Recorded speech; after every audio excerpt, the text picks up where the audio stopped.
നമ്മൾ ഓരോ യൂണിറ്റ് കഴിയുന്നതോടെ നമ്മൾ പയ്യെ ഗ്രാജുവലി കയറി നമ്മൾ ലാസ്റ്റ് ആകുമ്പോൾ നമ്മൾ സെറ്റ് ആവും. മാർക്കൊക്കെ ഒരു 350, 300 ആ റേഞ്ചൊക്കെ ആയിരുന്നു ഫസ്റ്റ് ഒക്കെ കിട്ടിയിരുന്നത്. ചെയ്യാത്തതിന്റെ പിന്നാലെ പോകാനേക്കാളും ഭേദം ചെയ്തത് ഒന്നുകൂടി ക്വസ്റ്റ്യൻസ് ഒക്കെ ചെയ്യാം. ഇവിടെ മോഡൽ എക്സാംസിന്റെ ക്വസ്റ്റ്യൻസ് ഒക്കെ റിവൈസ് ചെയ്യുക, യൂണിറ്റ്സ് എക്സാമിന്റെ ഒക്കെ ക്വസ്റ്റ്യൻസ് റിവൈസ് ചെയ്യുക. ബ്രില്യന്റ് പറയുന്ന ആ സാധനം തന്നെ അത് തന്നെ ഫോളോ ചെയ്ത് കഴിഞ്ഞാൽ തന്നെ നമുക്ക് നല്ലൊരു കോളേജിൽ എത്താൻ പറ്റും. അങ്ങനെ ഒരുപാട് മോഡൽ എക്സാമുകൾ വന്നു.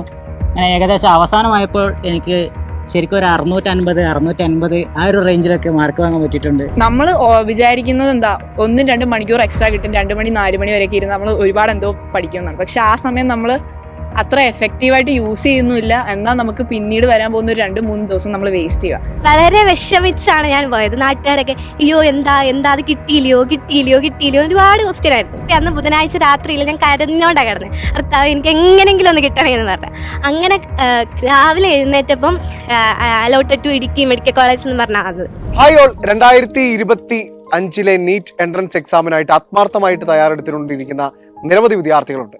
നിങ്ങൾക്ക് മുൻപിൽ ഇന്ന് നിൽക്കുന്നത് 2024 നീറ്റ് എൻട്രൻസ് എക്സാമിൽ ഉയർന്ന സ്കോറും റാങ്കും ഒക്കെ കരസ്ഥമാക്കി ഇടുക്കി മെഡിക്കൽ കോളേജിൽ MBBS അഡ്മിഷൻ സാധ്യമാക്കിയ മിടുക്കരായ വിദ്യാർത്ഥികളാണ്.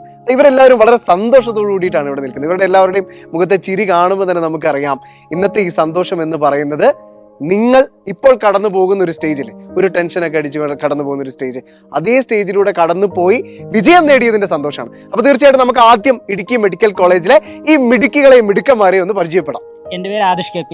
ഞാൻ പാലാ ബ്രില്യന്റിലെ P21 ബാച്ചിൽ പഠിച്ച കുട്ടിയാണ്. എൻ്റെ സ്ഥലം കണ്ണൂരാണ്. എൻ്റെ പേര് ആഷിഖ് ഷമീർ. ഞാൻ പാലാ ബ്രില്യന്റിൽ P25 ബാച്ചിൽ പഠിച്ച വിദ്യാർത്ഥിയാണ്. എൻ്റെ വീട് ആലപ്പുഴയാണ്. ഞാൻ അഞ്ജന ഏരജിത്ത്, സ്ഥലം ആലപ്പുഴയാണ്. നീറ്റ് 2024 റിപ്പീറ്റർ ബാച്ചില് Q3 ബാച്ചിലായിരുന്നു ഞാൻ പഠിച്ചിരുന്നത്. ഹലോ, ഞാൻ മീനു. ഞാൻ കൊല്ലത്ത് നിന്ന് വരുന്നു. ഞാൻ പാലാ ബ്രില്യന്റിൽ R24 ബാച്ചിൽ പഠിച്ചതാണ്. ഹലോ, ഞാൻ റോസ്നി. ഞാൻ കോട്ടയത്ത് നിന്ന് വരുന്നു. ഞാൻ പാലാ ബ്രില്യന്റിൽ റിപ്പീറ്റർ ആയിരുന്നു. ഞാൻ അമൃത. ഞാൻ ബ്രില്യന്റിന്റെ കോഴിക്കോട് ബ്രാഞ്ചിലാണ് പഠിച്ചത്. കോഴിക്കോട് നിന്നാണ് വരുന്നത്. ഞാൻ ഹരിചന്ദന, കോട്ടയത്ത് നിന്നാണ് വരുന്നത്. പാലാ ബ്രില്യന്റിലെ ഓൺലൈൻ ബാച്ചായിരുന്നു T60. എൻ്റെ പേര് അഞ്ജു ജോൺസൺ. ഞാൻ കൊല്ലത്ത് നിന്നാണ് വരുന്നത്. പാലാ ബ്രില്യന്റിലെ R29 ബാച്ചിലെ വിദ്യാർത്ഥിനിയാണ്. അപ്പൊ പല ജില്ലകളിൽ നിന്നൊക്കെ ബ്രില്യന്റ് എന്ന ഒരൊറ്റ ടാഗ് ലൈനിൽ ഇവരെല്ലാവരും പ്രകൃതി ഭംഗിയാൽ നിറഞ്ഞ ഇടുക്കി മെഡിക്കൽ കോളേജിൽ ഒന്നിച്ചിരിക്കുകയാണ്. യെസ്, അപ്പോൾ തീർച്ചയായിട്ടും ഇവരെല്ലാം പറഞ്ഞു ഒരാൾ മാത്രമാണ് കോഴിക്കോട് റിപ്പീറ്റ് ചെയ്തത്, ബാക്കി എല്ലാവരും നമ്മുടെ ബ്രില്യന്റിലെ പാലായിൽ തന്നെ റിപ്പീറ്റ് ചെയ്ത വിദ്യാർത്ഥികളാണ്. ഇവരെല്ലാവരും അവിടെ വെച്ച് കണ്ട് നേരത്തെയൊക്കെ പരിചയമുള്ള വിദ്യാർത്ഥികൾ തന്നെയാണ്. ഇവിടെ വന്നപ്പോൾ ഒരിക്കൽ കൂടി പരിചയം പുതുക്കി എന്ന് മാത്രമേ ഉള്ളൂ. അപ്പോൾ തീർച്ചയായിട്ടും ഞാൻ ചോദിക്കാൻ ആഗ്രഹിക്കുന്നത്, നിരവധി വിദ്യാർത്ഥികളാണ് നമ്മളെ കേട്ടുകൊണ്ടിരിക്കുന്നത്. മോഡൽ എക്സാമിന്റെ കാലഘട്ടമാണ്. അപ്പോൾ തീർച്ചയായിട്ടും മാർക്കിന്റെ ഒരു വേരിയേഷൻ എല്ലാ വിദ്യാർത്ഥികൾക്കും ഉണ്ടാവാറുണ്ട്, നിങ്ങൾക്കും ഉണ്ടായിട്ടുണ്ട് അല്ലെ? അപ്പം അന്ന് ടെൻഷൻ അടിച്ചിരിക്കുകയല്ല ചെയ്തത്, പകരം എങ്ങനെ പഠിക്കണം എന്നുള്ളതിനെ കുറിച്ച് കൃത്യമായി ചിന്തിച്ച് ആത്മാർത്ഥമായി പഠിച്ച് വൈറ്റ് കോട്ട് ടയർ അഭിമാനത്തോടുകൂടി നിൽക്കുന്ന വിദ്യാർത്ഥികളാണ് നിങ്ങൾ കാണുന്നത്.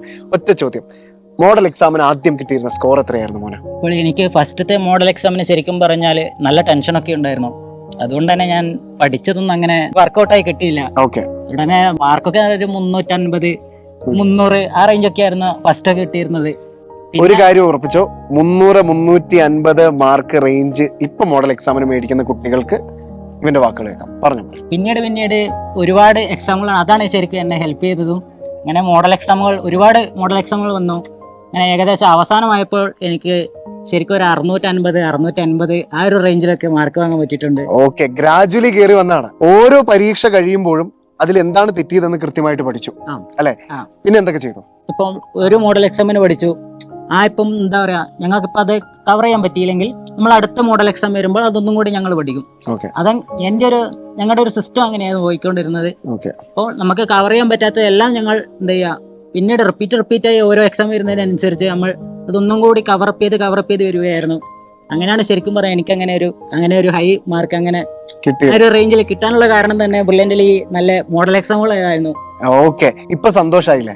യെസ്, ഇപ്പൊ ഞാൻ അതീവ സന്തോഷമാണ്. ഓക്കെ, അപ്പൊ തീർച്ചയായിട്ടും വീട്ടിലാരൊക്കെ ഉണ്ട്? അച്ഛൻ, അമ്മ, അനിയൻ, പിന്നെ ഞാൻ. എല്ലാവർക്കും സന്തോഷമായി?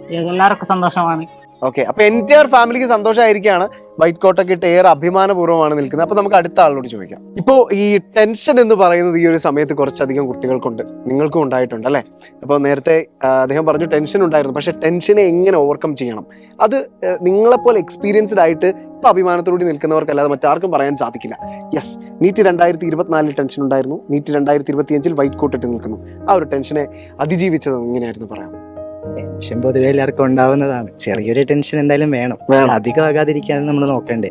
ചെറിയ ടെൻഷൻ ഉണ്ടെങ്കിൽ നമുക്ക് പഠിക്കാനുള്ള ഒരു മോട്ടീവ് കിട്ടത്തുള്ളൂ. അതെ, ആ ഒരു ടെൻഷൻ വെച്ച് നമ്മൾ പഠിച്ച് മുന്നേറി പോവുകയാണ് ചെയ്യേണ്ടത്. തുടക്കത്തിൽ എന്തായാലും നമുക്ക് മാർക്കൊക്കെ കുറവായിരിക്കും. കാരണം ക്വസ്റ്റ്യൻ പേപ്പർ നമുക്ക് അങ്ങനെ ആയിരിക്കും. നമ്മൾ ഫസ്റ്റ് അപ്രോച്ചിലേ ചെയ്യാം. നമ്മൾ ഓരോ യൂണിറ്റ് കഴിയുന്നതോടെ നമ്മൾ പയ്യെ ഗ്രാജുവലി കയറി നമ്മൾ ലാസ്റ്റ് ആകുമ്പോൾ നമ്മൾ സെറ്റ് ആവും. എങ്ങനെയാണെങ്കിലും സെറ്റ് ആവും. പിന്നെ നമുക്ക് പോർഷൻസ് കവറപ്പ് ചെയ്യാൻ, ഇപ്പൊ ഫസ്റ്റ് യൂണിറ്റ് നടക്കുന്ന സമയത്ത് നമുക്ക് പോർഷൻസ് കവറപ്പ് ചെയ്യാൻ പറ്റിയില്ലെങ്കിൽ പിന്നെ നമുക്ക് കമ്പൈൻഡ് യൂണിറ്റ് വരുള്ളൂ. ആ കമ്പൈൻഡ് യൂണിറ്റിലൊക്കെ നമുക്ക് ആ റെസ്റ്റ് നമുക്ക് കംപ്ലീറ്റ് ആക്കാൻ പറ്റാതെ പോയ പോർഷൻസ് നമുക്ക് ആ ടൈമിൽ കംപ്ലീറ്റ് ആക്കാൻ പറ്റും. പിന്നെ ഓരോ എക്സാം കഴിയുമ്പോഴും നമ്മൾ ആ ക്വസ്റ്റ്യൻ പേപ്പർ അനാലിസിസ് ചെയ്യുകയും ആ ക്വസ്റ്റ്യൻ തെറ്റിയത് എവിടെയാണെന്ന് നോക്കുകയും അത് നമ്മളൊരു ബുക്കിലേക്ക് അത് മാത്രം എഴുതി വെച്ച് അത് പിന്നെ റെഫർ ചെയ്ത് മാറ്റുകയും ചെയ്യുകയും നല്ല കാര്യങ്ങളൊക്കെ ഞാൻ തോന്നിയിട്ടുണ്ട്. ബ്രില്യന്റിയൻസ്, ലാസ്റ്റ് ടൈമാണ് നമ്മുടെ മുമ്പിൽ. ഇനി വളരെ കുറച്ച് ദിവസങ്ങൾ മാത്രം അല്ലേ? അപ്പൊ തീർച്ചയായിട്ടും ഈ ഒരു സമയത്ത് കുട്ടികൾ എന്ത് ചെയ്യും? കുറച്ചൊക്കെ ടൈം എടുത്ത് പഠിക്കണം, അല്ലെങ്കിൽ ഉറക്കം ഉളച്ചിരുന്ന് പഠിക്കണം. ഭക്ഷണമൊന്നും കഴിക്കണ്ട, നമുക്ക് എങ്ങനെയെങ്കിലും ഒന്ന് പഠിച്ച് തീർക്കണം. അങ്ങനെയൊക്കെ ഒരുപാട് കുട്ടികൾ ചിന്തിച്ചിട്ടിരുന്ന് പഠിക്കുന്നത്. പക്ഷെ അത് കുറച്ചുകൂടെ കോംപ്ലിക്കേറ്റഡ് ആവുമല്ലേ?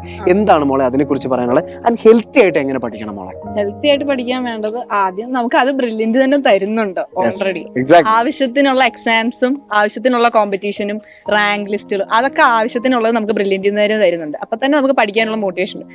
പക്ഷേ ഈ ടെൻഷൻ നമ്മൾ ഉള്ളിലോട്ട് എടുത്തു കഴിഞ്ഞാൽ ഉള്ള ഒരു പ്രശ്നം എന്ന് പറയുന്നത് നമ്മൾ ഉറക്കമില്ലാതെ, ഞാൻ ഒരുപാട് അങ്ങനെയൊക്കെ കഷ്ടപ്പെട്ടിട്ടുണ്ട്.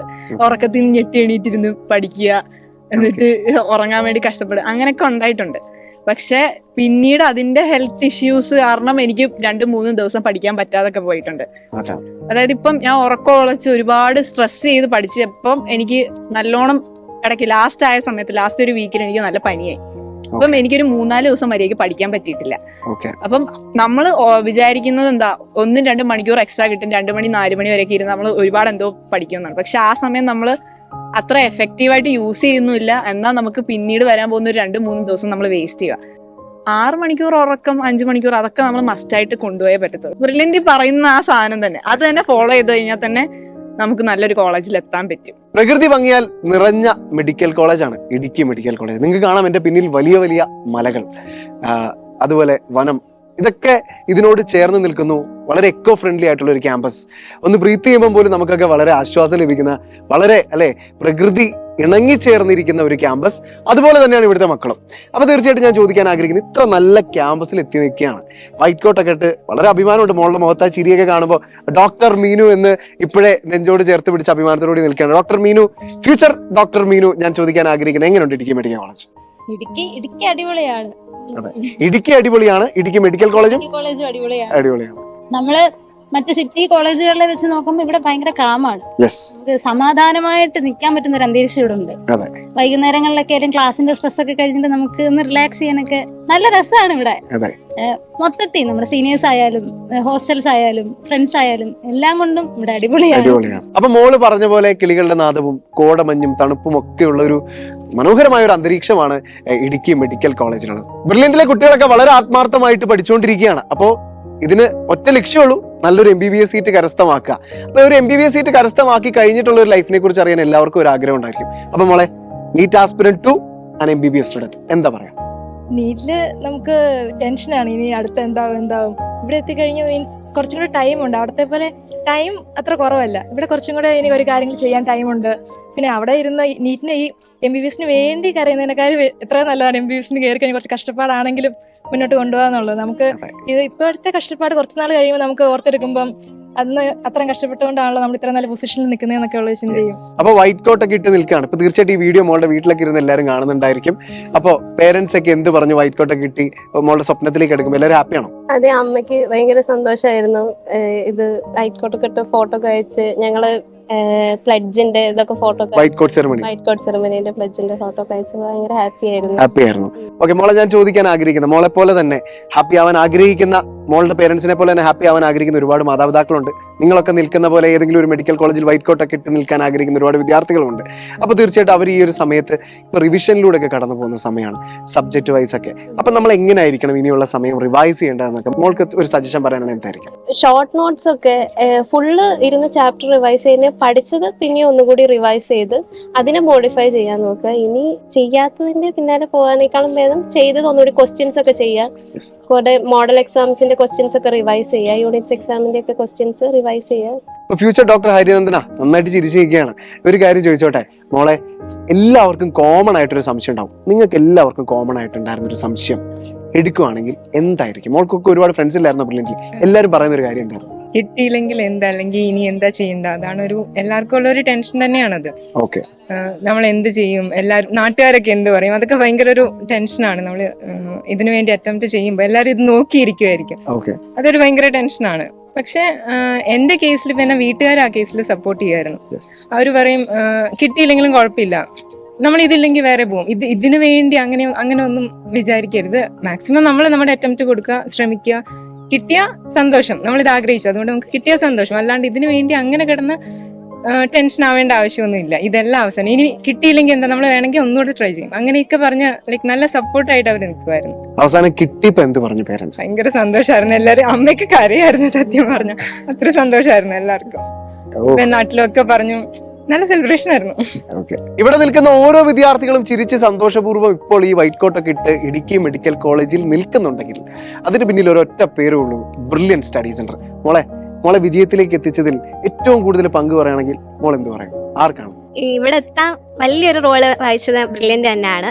പിന്നെ ഞാൻ ഡി ബ്ലോക്കിലായിരുന്നു. അപ്പോൾ സ്റ്റീഫൻ സാറായിരുന്നു, ജോസഫ് സാറ്, അവരൊക്കെ ഭയങ്കര സപ്പോർട്ടായിരുന്നു. ഞാൻ റെസിഡൻസ് കുറുമുണ്ടയിലായിരുന്നു. അപ്പോൾ തൊട്ടടുത്ത ഹോസ്റ്റൽ തന്നെയായിരുന്നല്ലോ. അപ്പോൾ നമുക്ക് എന്ത് കാര്യം ഉണ്ടെങ്കിലും റെഫറൻസിനാണെങ്കിലും നൈറ്റ് റെഫറൻസും ഒക്കെ ഉണ്ടായിരുന്നു. അപ്പോൾ നമുക്ക് ഭയങ്കര ഹെൽപ്ഫുൾ ആയിരുന്നു. പിന്നെ അതുപോലെ തന്നെ എനിക്ക് പറയാനുള്ളതെന്ന് വെച്ചാൽ ബ്രില്യൻ്റ് തരുന്ന റിസോഴ്സസ് മാക്സിമം യൂട്ടിലൈസ് ചെയ്യുക. ടെൻഷനൊക്കെ ഉണ്ടാവും, അത് ഇവിടെ എല്ലാവരും പറഞ്ഞ പോലെ അത് സ്വാഭാവികമായിട്ടുള്ള ഒരു കാര്യമാണ്. അതിനെ നമ്മൾ നല്ല രീതിയിൽ എടുത്ത് തന്നെ മുമ്പോട്ട് കൊണ്ടുപോവാ. പിന്നെ എന്നെ സംബന്ധിച്ച് പറയുകയാണെങ്കിൽ ഞാൻ BDSന്ന് MBBSലോട്ട് വന്ന ഒരാളാണ്. എനിക്ക് 3rd അലോട്ട്മെന്റിലാണ് എനിക്ക് ഇവിടെ MBBS കിട്ടിയത്. ഫസ്റ്റ് അലോട്ട്മെന്റ് വന്നു, സെക്കൻഡ് അലോട്ട്മെന്റ് ട്രിവാൻഡ്രത്ത് BDS ആണ് എനിക്ക് കിട്ടിയത്. വളരെ വിഷമിച്ചാണ് ഞാൻ പോയത്. നാട്ടുകാരൊക്കെ അയ്യോ എന്താ അത് കിട്ടിയില്ലയോ ഒരുപാട് ക്വസ്റ്റ്യൻ ആയിരുന്നു. നമുക്ക് സങ്കടം വരും, ആ ഒരു സംഭവമായിരുന്നു. പക്ഷേ 3rd അലോട്ട്മെന്റിന് ഞാൻ BDSൽ ഞാൻ ഒരാഴ്ച അവിടെ പോയി ക്ലാസ് ചെയ്തു. ഒക്ടോബർ 14 ഞാൻ ട്രിവാൻഡ്രത്ത് ജോയിൻ ചെയ്തു. ഒക്ടോബർ 18 ഫസ്റ്റ് ട്രയൽ അലോട്ട്മെന്റ് വരുന്നത്. അപ്പോൾ ഞാൻ രാവിലെ എഴുന്നേറ്റ് ഞാൻ അന്ന് ബുധനാഴ്ച രാത്രിയിൽ ഞാൻ കരഞ്ഞോണ്ടാണ് കിടന്നത്. ഭർത്താവ് എനിക്ക് എങ്ങനെയെങ്കിലും ഒന്ന് കിട്ടണേ എന്ന് പറഞ്ഞു. അങ്ങനെ രാവിലെ എഴുന്നേറ്റപ്പം allotted to Idukki medical college എന്ന് പറഞ്ഞാൽ വന്നത്. അങ്ങനെ വന്നു. ഞാൻ ലാസ്റ്റ് ഇവിടെ കയറിയ വ്യക്തിയാണ്. അപ്പം എനിക്ക് EWSലാണ് അഡ്മിഷൻ കിട്ടിയത്. അപ്പോൾ ലാസ്റ്റ് ഇവിടെ കയറിയപ്പോൾ എനിക്കൊരു വിഷമമായിരുന്നു. അഥവാ എങ്ങാനും പോകുമെന്നൊരു വിഷമമുണ്ട്, ഒരു ടെൻഷൻ ഉണ്ടായിരുന്നു. അപ്പം ഞാൻ ആരോടും പറഞ്ഞില്ല, വീട്ടിൽ വിളിച്ച് പറഞ്ഞു. അമ്മയൊക്കെ ഭയങ്കര കരച്ചില്, ഭയങ്കര സന്തോഷം. അധികം ആരോടും പറഞ്ഞില്ല. അധികം ആരോടും പറഞ്ഞില്ല, ഞാനും കിടന്ന് കരയുക. അധികം ആരോടും പറഞ്ഞില്ല. അങ്ങനെ വെള്ളിയാഴ്ച അവിടെ ചെന്നു. എനിക്കും അവിടെ വേറൊരു കുട്ടിക്കുമായിരുന്നു, ഒരുമിച്ചാണ് ഞങ്ങൾക്ക് ഇവിടെ കിട്ടിയത്. അപ്പൊ ഞങ്ങൾ രണ്ടോടെ എല്ലാവർക്കും കോഴിക്കോട് BDS ഒക്കെ കിട്ടി. അവളും ബ്രില്യന്റിലായിരുന്നു. കോഴിക്കോട് BDS എല്ലാവർക്കും കിട്ടി. അപ്പം മാം വന്ന് ചോദിച്ചു ഇങ്ങനെ മാറ്റം കിട്ടിയവരൊക്കെ ഉണ്ടോ. അപ്പൊ നമ്മൾ രണ്ടും മാത്രം MBBS എന്ന് പറഞ്ഞേ. അപ്പൊ എല്ലാരും എന്തൊരു സംഭവമായിരുന്നു.